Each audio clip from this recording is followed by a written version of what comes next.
बिस्मिल्लाहिर्रहमानिर्रहीम। अस्सलाम वालेकुम। आज हम आलू की रेसिपी आप लोगों के साथ शेयर कर रही हूँ मैं।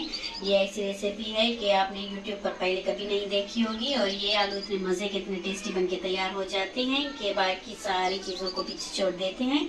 तो ये रेसिपी शुरू करते हैं। इस सबसे पहले हमने ये 4 आलू लिए हैं। वो आप अपनी क्वांटिटी अपने हिसाब से ले सकते हैं, कम या ज़्यादा। तो पहले इन्हें छील लेते हैं। हमने ये सारे आलू जो है छील लिए हैं। अभी इन्हें कट करने का मैं तरीका आप लोगों को बताती हूँ कि जैसे ये ऐसे लंबी साइज में ऐसे आपको इसके 2 पार्ट कर लेने हैं। अगर ज़्यादा आलू बड़े हैं तो 3 पार्ट आप कर सकते हैं। तो ऐसे लंबाई में काटने हैं हमें। इन आलूओं को 2 पार्ट में काटना है, तो काट लेते हैं इसे।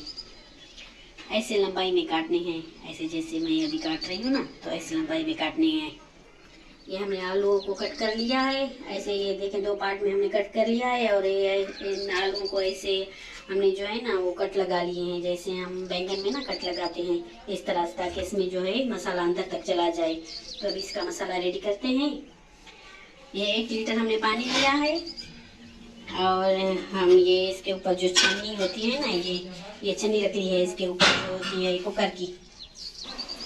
हम इस पे हल्का सा ये नमक लगा लेते हैं। पहले ये नमक लगा लेते हैं, फिर इसे अंदर तक प्रेस कर लेते हैं, ताकि ये जो है नरम, हमारे आलू जो है ना नरम हो जाए। तो 5 मिनट तक हम इसे नमक लगा कर ना ऐसे छोड़ देते हैं। तो हमने इन आलूओं को स्टीम करना है। तो ये मैंने छन्नी रख दी है जो कुकर में होती है, ये वाली छन्नी रख दी है, और 1 लीटर जितना हमने इसमें पानी डाल दिया है अपनी देगची में। तो अगर आपके पास ऐसी छन्नी नहीं है तो ऐसी में भी आप बना सकते हैं, ऐसी में भी आप रख सकते हैं। इसका मसाला बना लेते हैं। ये थोड़ा सा मसाला मेरे पास बना हुआ पड़ा था, तो अभी आप लोगों को दिखाने के लिए ये मैं डाल रही हूँ इसमें। ये लाल मिर्च डाल रही हूँ, ये कुटी हुई लाल मिर्च डाल रही हूँ, और ये थोड़ी सी हल्दी डाल रही हूँ। ये थोड़ा सा चाइनीज़ सॉल्ट इसमें जाएगा। अगर आप ये स्किप करना चाहते हैं तो बिल्कुल इसे स्किप कर दें, ये ज़रूरी नहीं है। ये थोड़ा सा गरम मसाला, ये धनिया पाउडर, ये चाट मसाला, ये मसाले हमारे जाएंगे। और नमक इसमें नहीं डालना, हमने ऑलरेडी लगा लिया है अपने जो है आलूओं को नमक लगा लिया है। इसे अच्छे से मिक्स कर लेते हैं। और ये आधे चम्मच जितना आपने इसमें ये वो जो टिक्का मसाला ऑलरेडी हमारे इसमें जो मसाला बना हुआ पड़ा था, तो इसमें था, इसलिए मैंने आप लोगों को नहीं दिखाया। टिक्का मसाला भी आपको आधा चम्मच जितना इसमें डालना है। तो इन आलूओं को नमक लगाने का मकसद यही है कि इनके अंदर तक ये जो है नमक चला जाएगा और ये फीके नहीं रहेंगे। और इसके ये देखिए अभी दाने दाने जो हैं, जो हमने कट लगाए थे, तो वो खिल के बाहर आ गए हैं। तो ये नरम हो जाएंगे, तो हमें मसाला बनने में आसानी हो जाएगी। अभी इन आलूओं में हम सारा मसाला जो है ना, वो हाथ की मदद से ऐसे हम जो है सारा मसाला इसमें अंदर भर देंगे। ऐसे ऐसे करके हम सारा मसाला इसके अंदर जो है ना भर देंगे। ये हमने सारे आलूओं पर मसाला लगा लिया है। तो अभी हम इस छन्नी पर ये रख लेते हैं, ऐसे सारे आलू इसके ऊपर हम रख लेते हैं, और फिर इसे कवर कर लेते हैं। और बीच में हम चेक करते रहेंगे कि ये कितने टाइम में गल रहे हैं हमारे आलू जो हैं। तो हमने सारे आलू रख लिए हैं ऐसे, तो इन्हें ढक लेते हैं। अभी 15 मिनट हो गए, हमने इसे ढक कर रख लिया था स्टीम करने के लिए, और हमने फ्लेम को मीडियम कर लिया था। तो देखते हैं गल गए हैं अभी। ये माशाल्लाह से देख लेंगे अभी गल गए हैं, अच्छे से गल गए हैं। पर ज़रूरी नहीं कि 15 मिनट आपको ही लगें। ये नए जो पुराने होते हैं आलू, तो उस पर ये डिपेंड करता है टाइम कि कितना टाइम लेते हैं। तो इसे निकाल लेते हैं अभी।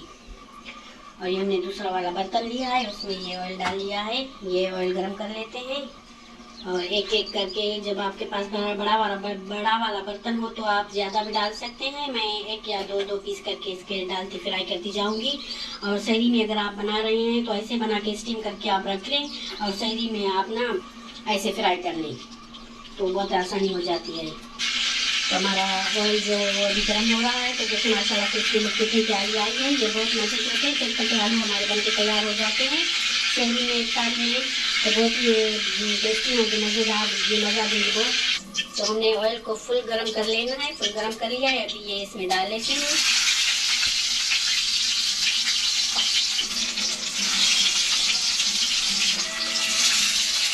ये मेरे 3 आ गए। इसमें तो मैंने 3 डाल दिए हैं, तो इसे फ्राई कर लेते हैं। पहले एक साइड को फ्राई करना है और फिर दूसरी साइड को फ्राई करना है, तो फ्राई कर लेते हैं इसे। और जब हम इसे फ्राई कर रहे हैं तो ये ऊपर की साइड से ऐसे हम इस पर ऑयल लगाते जाएंगे, ताकि जो इसका मसाला है वो चिपका हुआ तो है, फिर भी ये जो है ना ज़्यादा चिपक जाए। 2 मिनट तक हमने इसे मीडियम फ्लेम पर एक साइड को हमने पका लिया, तो अभी इसकी साइड दूसरी हम चेंज कर लेते हैं। 2 से 2.5 मिनट हमने एक साइड से पकाया और 2 से 2.5 मिनट हमने दूसरी साइड पे पकाया। तो ये देख लें, ये इसका जो है कलर वो आ गया है। ये देखिए माशाल्लाह से ये क्रिस्पी हो गए हैं। हमारे गले हुए आलू तो थे, लेकिन हमें इन्हें क्रिस्पी करना था। ये देखें अभी क्रिस्पी हो गए हैं हमारे आलू, तो हम इन्हें निकाल लेते हैं। दूसरे वाले ऐसे ही हम पका लेते हैं, फ्राई कर लेते हैं। ये देखिए हमारे आलू जो है बनके तैयार हो गए हैं। तो अभी इन सारों पे हम ये नींबू का रस जो है वो डाल लेते हैं। ये माशाल्लाह से हमारे जो हैं आलू, चटपटे आलू हमारे बनके तैयार हो गए हैं। देख लें आप माशाल्लाह से कितने अच्छे हमारे आलू बनके तैयार हो गए हैं। ज़रूर सहरी या इफ्तारी में आप लोग ट्राई कीजिए और बहुत टेस्टी होते हैं। ये सारी डिशेज जो भी है ना आपकी, ये आलू जो है ना वो पीछे छोड़ देंगे। ये देखिए माशाल्लाह से इसके अंदर तक मसाला जो है चला गया है। ज़रूर आप लोग ट्राई कीजिए और मेरे चैनल को शेयर कीजिए, लाइक कीजिए और सब्सक्राइब करना तो बिल्कुल ना भूलिए। अगर नए हैं आप मेरे चैनल पर तो ज़रूर सब्सक्राइब कीजिए और मुझे दीजिए इजाज़त। मुझे अपनी दुआओं में याद रखिए। अल्लाह हाफिज़।